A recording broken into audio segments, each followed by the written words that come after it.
Okay, everybody from YouTube, I have this vehicle that is overheated. We're gonna check it and determine what's wrong with it. First of all, you have to check that you got a antifreeze and full of water.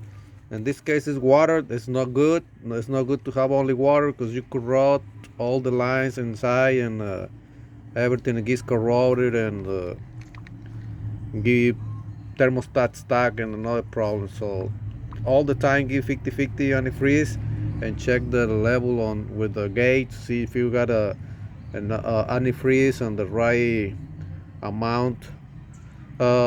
Next, check the radiator cap. This radiator cap looks too old. It might not good. You have to replace it. In this case, I'm just gonna put it in there and see what happened. What is the problem? We're gonna check. Also check your hoses and fans if the fan is working good.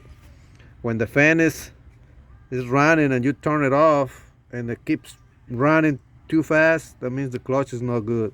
If it's running, you turn it off and it stop almost about the same time you stop the engine. It probably turn 1 or 2 turns. That means it's good. I'm gonna crank it and see how it goes. Let it warm up and check and determine what's wrong with it. Okay, it's running. The fan looks pretty good. It's blowing good.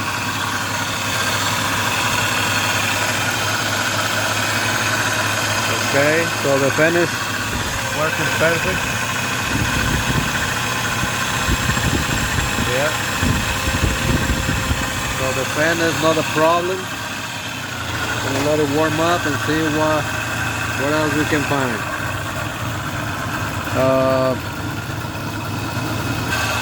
I'll disconnect the water hose right here, the return hose to the reservoir tank to see if the cap is leaking. We're gonna wait and see if it's leaking, let it warm up. Okay. Don't forget to subscribe and press like. Check all the videos that I've been posting and all the next videos that I'm gonna upload for the mechanic, and then check it out. Okay guys, it's getting warm. You see it start leaking right there. It start leaking through the radiator cap. Maybe the radiator cap is not good. Okay, the thermostat is open. When you touch right here and it's hot, that means the thermostat is open. If it's still cold, the upper hose, the return hose, that means your thermostat is still closed. But right now it's open, water is circulating, and it's leaking through here.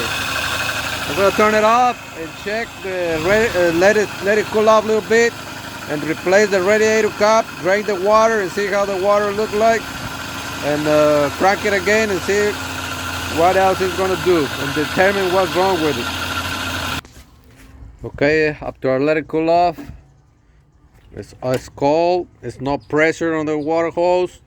I mean, it's you can safely open the radiator cap. Okay. See, the radiator cap looks too old. I'm gonna drain the water and see how it look like. Right here on the radiator plug. I'm gonna turn it loose, open it, drain the whole water. What? There's no water coming out. There's a little bit of water coming out of there. And the radiator is full. Huh.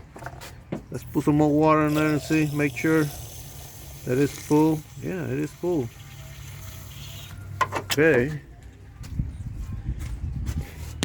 But there's no water coming out, it's barely coming out. That means the radiator is plugged. All the lines in the radiator inside they're gonna be bad, plugged.